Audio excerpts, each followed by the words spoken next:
Ես ասեմ ձեզ, ինչպեսին պետք է լինի, այս ինչ որ ասեցի, ներկայացրեցի, ինչ կարող է անել եռյակը, այ կոնկրետ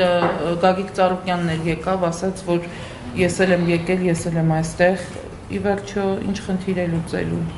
Եվ որն է եռյակի կոնկրետ նպատակ, ուր է գնում։ Ես նպատակի մասին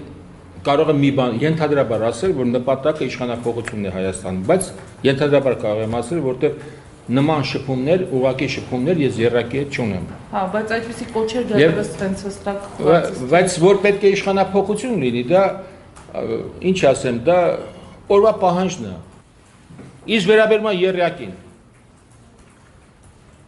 Մարդիկ աշխատում են, տեսնենք ինչ է լինում։ Ամսի 24-ին կասեն։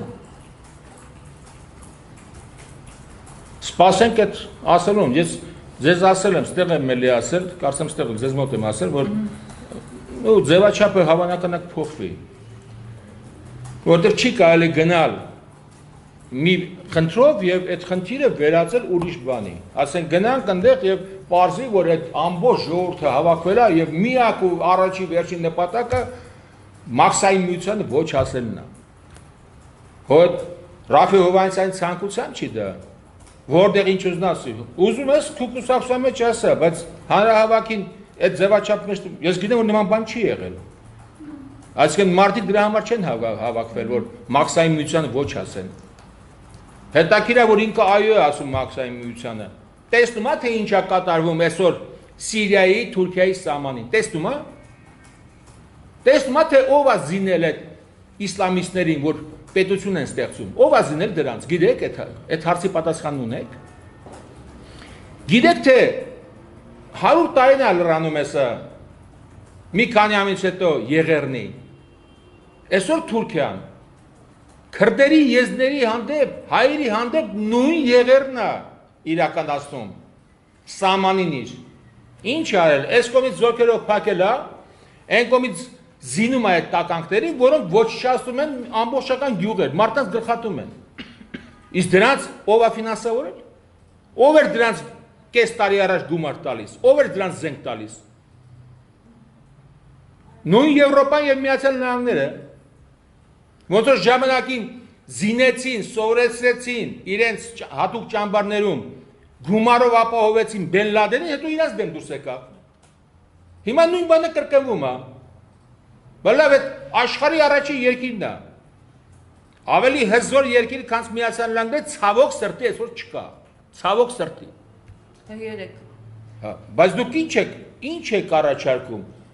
այս մարդիկ ինչի բռնվեցին, սխալվեցին, գնացին Կադաֆի հետևից մի չքնաղ դրախտային երկիր կործանեցին, գնացին իբրև Սադամ Հուսեյնի ինչ-որ գաղտնի զենք ուներ, հանեցին միացեց բան, լաբորատոր բացեց, թափտվեցին, Իրաքը վերացրեցին քարտեզերեցից, արդեն Իրաք չի մնացել այդ ծաղկուն երկիրը, սես որ հերթով գանք տեսնենք, թե սրանք ոնց են վարվում, մենք էլ ապրում ենք այդ նույն թուրքերի հետ նույն սահմանի վրա, թուրքը թուրք է մնում, ուզում ես հետը ֆուտբոլ խաղա, մարդ կաստ է մեկը, հետը ֆուտբոլ են խաղալու, բան են կանելու, վերցրեցին նույնիսկ թուրքերն եկան, գնացին են ծայրագուն ստորության, մեր մարզիկների վերնաշապիկի վրայից հանեցին Արարած սարը, դկարը հանեցին, հանգար թուրք ձյաձյան չբարկանա վրաները, նա այդ թքես թողած գնաց, արստագրություն ստորագրեցիք, մնաց ոտի մեջ կախված, ոտի վսեց, դարձավ զուքանի թուղթ,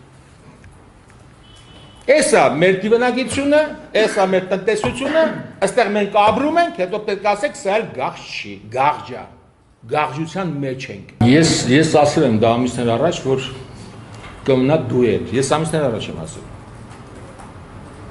որտեղ դա զգացքում էր։